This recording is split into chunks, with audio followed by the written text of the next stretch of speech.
Okay, now we're gonna go over changing the batteries in our gas monitor. Most of you probably already know this, but we're just gonna quickly review it. We're gonna take our gas monitor out.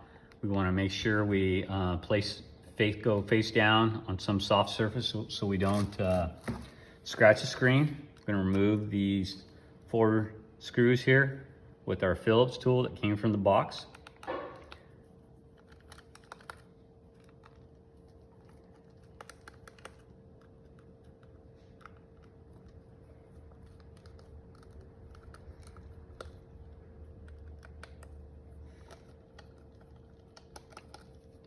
Okay.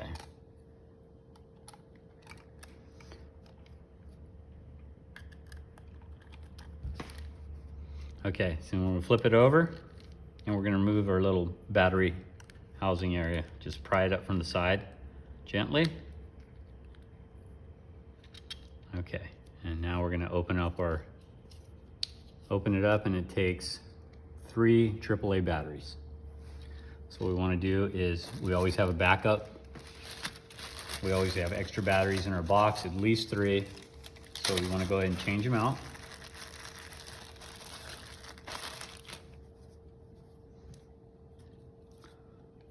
Remove and dispose of the batteries properly.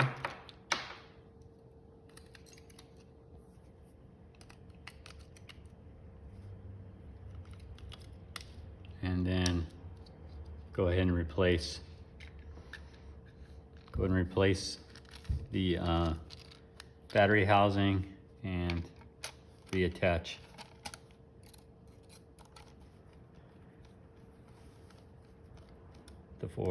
tighten up the 4 screws. And then what you want to do is, once everything's tight, you want to go ahead and we're going to go ahead and just turn it on to make sure we put the batteries in properly.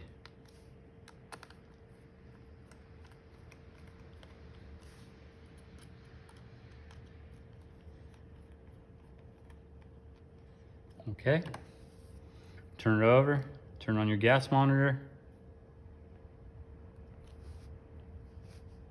hold down the button.